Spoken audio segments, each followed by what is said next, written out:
Somos lo que recordamos. El pasado puede doler, pero puedo huir de él o puedo aprender. Las palabras o son el medio de comunicación o son las diosas de la manipulación. La historia no define el presente, al menos no la de un ser racional y con voluntad de vivir.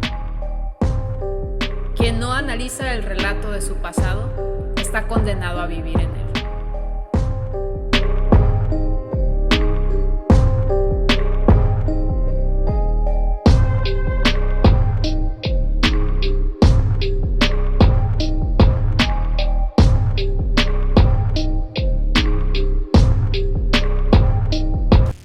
Hola, muy estimados seres vivos.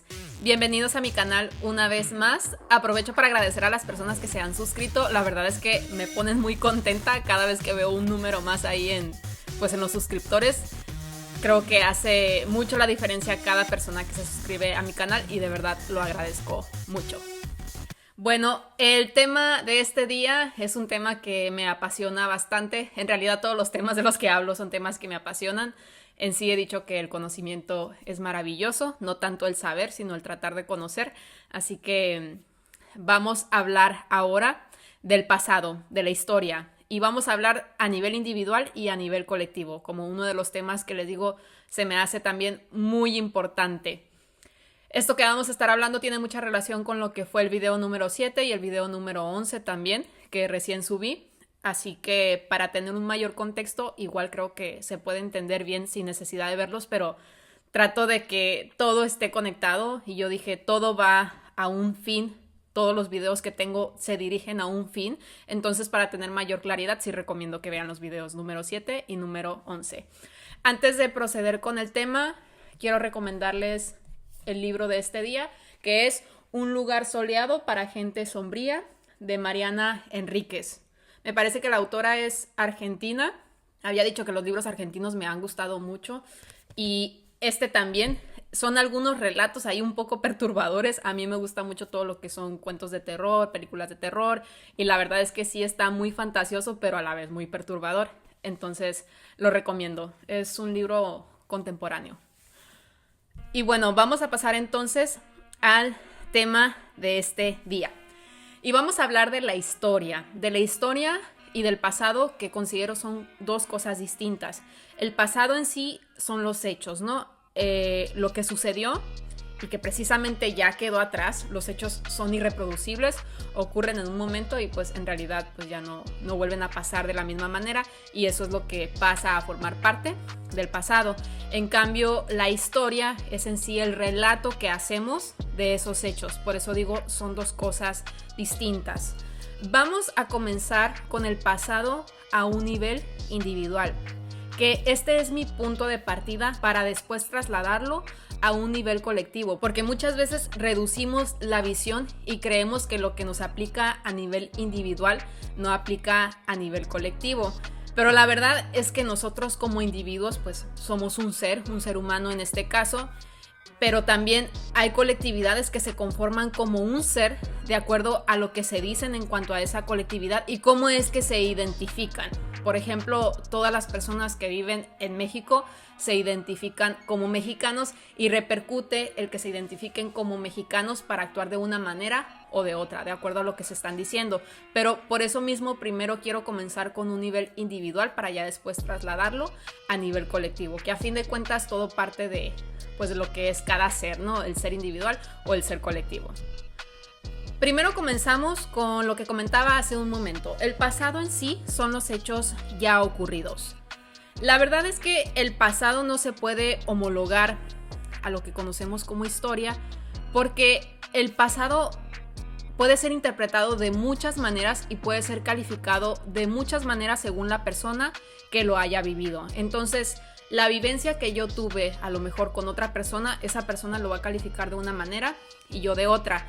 Y muchos de esos calificativos sabemos que están en la imaginación y también de acuerdo a la forma de ser o justamente al pasado del individuo y cómo puede ver las cosas de acuerdo a su manera de pensar.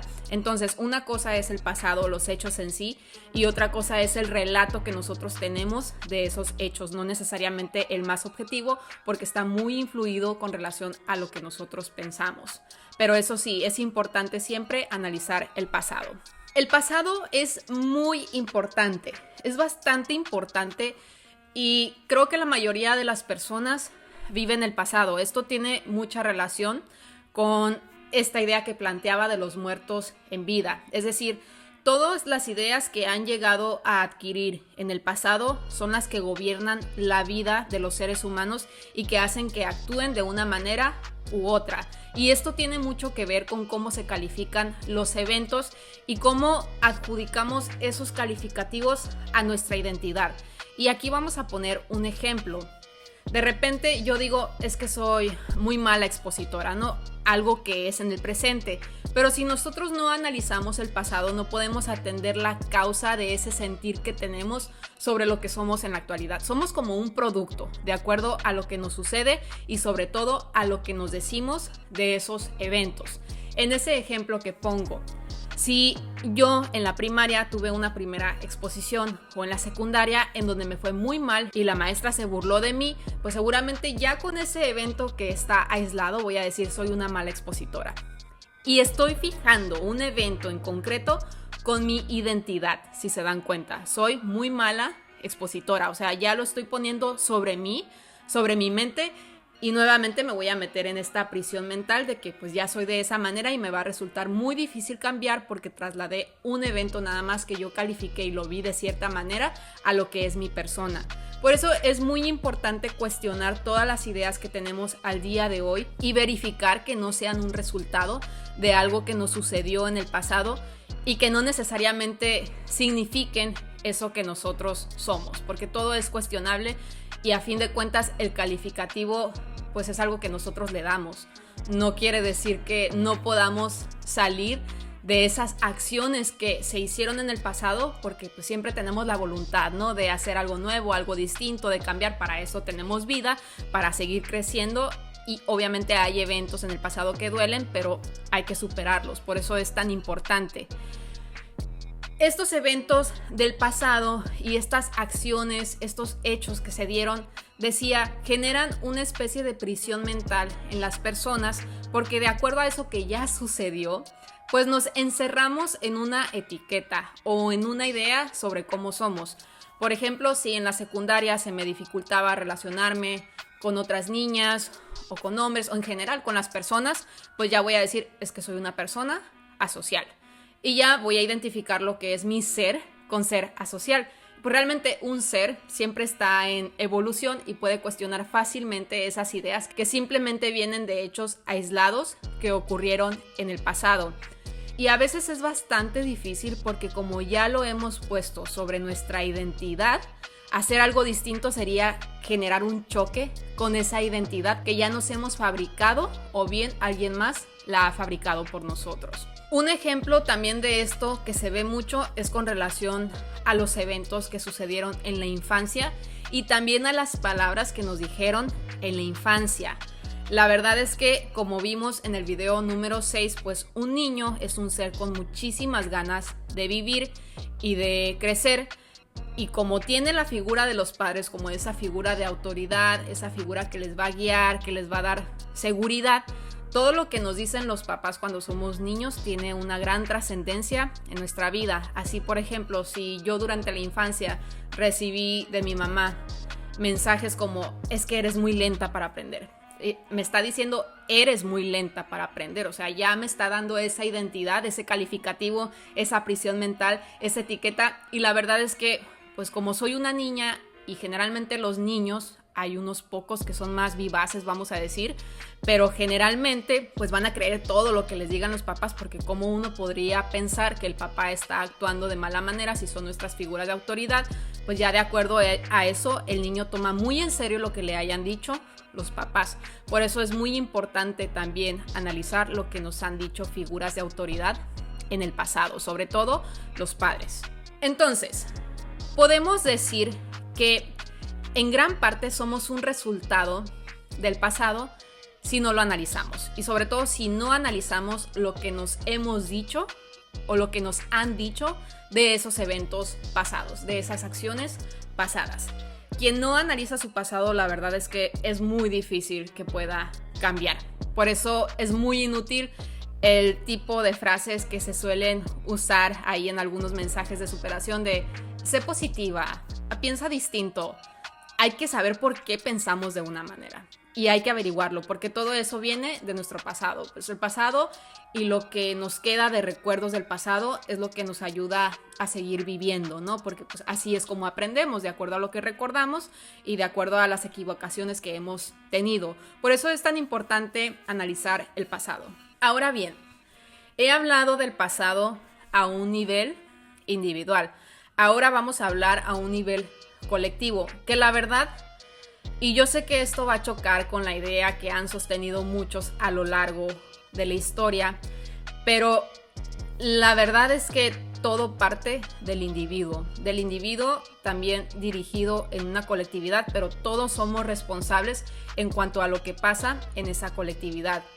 Aquí lo que quiero decir es que hay elementos de nuestra identidad que son determinados por la colectividad a la que pertenecemos. Y eso nunca lo cuestionamos. Es bastante difícil cuestionarlo por parte de muchas personas porque nos dicen siempre que somos animales sociales por naturaleza. Ese es un tema que voy a tocar después. Así que todo lo que nos dice la sociedad en cuanto a lo que somos por estar dentro de esa sociedad también repercute en el actuar que tenemos como individuos. Vamos a poner un ejemplo. Los mexicanos o una persona que está en México y que parte de su identidad, de hecho, de acuerdo a lo que establecen las leyes, la Constitución, la nacionalidad es parte de nuestra identidad. El pertenecer al país de México y entonces que nos trasladen todas las ideas del pasado que supuestamente tiene México, repercute a la forma en cómo nos vemos nosotros, porque nuestra identidad también está fabricada de acuerdo al colectivo al que pertenecemos y todo lo que se dice sobre dicho colectivo. Así que también es bastante importante analizar la historia, que aquí ya no voy a hablar tanto de pasado, sino la historia. Porque, vaya, cuando hablamos del estudio del pasado a niveles colectivos, a nivel mundial, pues nos referimos más que nada a un relato. En realidad a nadie de nosotros nos consta todo eso que nos están diciendo siempre que ocurrió en la historia de México, que ocurrió en la historia universal. Son simplemente relatos que se fabrican y, como muchos ya sabemos, pues se fabrican nada más las versiones de algunos individuos que estuvieron en esos eventos específicos y calificaron de cierta manera o de otra. Aquí puedo decir entonces que México, y no tanto México, porque México es algo que nada más existe en nuestra imaginación, pero un grupo de personas que se ubica en el territorio al que se le adjudica a ese país, México, actúan de acuerdo a todo lo que se les dice como colectividad, a cómo se les califica, a cómo se les identifica. Por eso es tan importante que analicemos nuestro pasado también como colectividad y además cuestionarlo. No creernos todo lo que nos están diciendo sobre el pasado de México, y porque sabemos que hay muchas versiones. Hablando de historia nacional, ahora nos vamos a ir también a otro nivel, un nivel más grande todavía. Comenzamos con el nivel individual, ahora con el nivel colectivo desde un país, la historia nacional, y vamos a hablar ahora de historia universal, que aquí ya comienzan los cuestionamientos fuertes, porque nos dicen historia universal, o sea, de todo el universo, ¿no? Y casualmente la historia de todo el universo, porque es lo que pensamos, no es ni siquiera que lo analicemos, sino simplemente lo absorbemos y decimos, es la historia universal. Y sabemos que la historia universal pues está protagonizada nada más por ciertos países que se han nombrado y muchas veces autonombrado, principalmente autonombrado, pues como países primermundistas. Yo no sabía que había varios mundos en lo que llaman planeta Tierra, pero bueno, así es como se nombran. Y eso repercute a un nivel muy grande y sobre todo porque hablando de los países que están en Latinoamérica y por ejemplo África, pues son países que desaparecen de esa historia universal. Así que es más difícil que nosotros podamos conocer nuestra identidad Disculpen, mi perrita interrumpió mi video con sus ladridos. Pero bueno, estaba comentando que es más difícil que podamos conocer nuestra identidad. O peor aún, la identidad ni siquiera la fabricamos nosotros mismos. Es decir, los que pertenecemos a esa colectividad, sino que son otros los que nos dan una identidad, y además es una identidad que sabemos que solo genera estancamiento y solo genera atraso y poco bienestar en los miembros que se encuentran dentro de esa colectividad. Por eso es muy importante cuestionar fuertemente todo lo que nos dicen sobre lo que somos, sobre todo si nos lo están diciendo seres humanos de fuera. Hay que cuestionarlo. ¿Por qué? ¿Por qué vamos a aceptar algo que nos está diciendo alguien que ni siquiera pertenece a México? Y lo peor es que mucha gente lo acepta de manera ciega y ahí va repitiendo las palabritas de México es un país subdesarrollado, México es un país tercermundista. No, es el pasado y todo es cambiante y es una cuestión de decisión. Decía, los miembros que conforman México como parte de la población cuentan como un ser que actúa de acuerdo a ciertos ideales, de acuerdo a ciertos objetivos, de acuerdo a ciertos programas. No somos lo que nos dicen. Eso no es lo que nos define. Y creo que esto parte también de la poca responsabilidad que asume cada individuo para intervenir en la colectividad a la que pertenece. Por eso cuestiono fuertemente todas estas versiones que nos dan siempre de la historia y que vamos repitiendo de manera irracional, porque no lo analizamos, simplemente lo repetimos y lo asumimos como una verdad, cuando hemos dicho en varias ocasiones que la principal característica que tiene el ser humano es que es un homínido inventor, un primate inventor. Esa es la característica principal que tiene. ¿Por qué creemos todo lo que nos dicen? ¿Y por qué aceptamos que nos metan en esas prisiones mentales como si estuviéramos muertos en vida y fuéramos productos que alguien más está elaborando? ¿Por qué? Esa es la pregunta que tenemos que hacernos, y tenemos que cuestionar todo lo que nos están diciendo, porque las palabras tienen muchísima fuerza. Lo decía en una de las frases al principio, las palabras de manera ideal serían el medio de comunicación de las personas. Eso deberían ser las palabras. Pero la verdad es que en la realidad, y de acuerdo a la cadena de patrones que lleva arrastrando el ser humano, las palabras, la mayoría de las veces, solo son las diosas de la manipulación. Es la mejor estrategia para encerrar a individuos, a colectividades, e impedir que tengan su propia identidad de acuerdo a la decisión. Es lo único para lo que sirven en muchas ocasiones las palabras. Y bueno, seres vivos, otra vez se me apagó la lámpara, pero ya afortunadamente estoy terminando. Así que les agradezco muchísimo por ver el video hasta este punto y espero estar aquí en una muy próxima ocasión. Gracias.